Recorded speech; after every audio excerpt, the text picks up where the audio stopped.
আসুন 24-এর জুলাই আন্দোলনের মধ্য দিয়ে আমরা যে বিজয় অর্জন করেছি,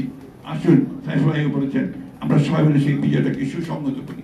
আমাদের মধ্যে মত পার্থক্য থাকবে, কিন্তু সেই মত পার্থক্য যেন আমাদের যে আশা, আমাদের যে স্বপ্ন, এই যে ছেলেগুলো প্রাণ দিয়েছে তাদের যে আত্মাহুতি যেন বৃথা না যায়, আমরা আমাদের স্বপ্নকে যেন বাস্তবায়িত করতে পারি। এই বলে আমারও মাওলানাকে অকৃত্রিম ভালোবাসা, এবং আপনি আমার বলেছেন যে আমাদের গুরু, আসলে আপনি আমাদের গুরু, এ ব্যাপারে করতে কোনো দ্বিধা নেই। আমাদের যখন ফ্রন্ট তৈরি হলো আপনার, অর্থাৎ 22 সালে আমরা যখন এই ফ্যাসিস্টদের বিরুদ্ধে যেমন যুগপৎ আন্দোলন শুধু নয়, আমরা ফ্রন্ট করলাম 22টা, আরো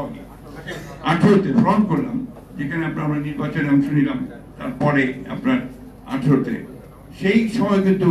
অন্যতম প্রধান ভূমিকা পালন করেছেন মাহবুবুল্লাহ, জাফরুল্লাহ ভাই,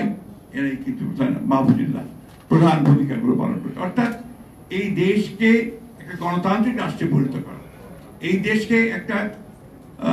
আপনার এই যে আমরা বলি যে বৈষম্য বিরোধী একটা অর্থনীতিতে পরিণত করা, সাধারণ মানুষগুলোর অধিকারগুলোকে পৌঁছে দেওয়া, তার ভোটের অধিকার পৌঁছে দেওয়া, একটা গণতান্ত্রিক একটা আধিপত্যবাদ বিরোধী এবং একই সঙ্গে আপনার একটা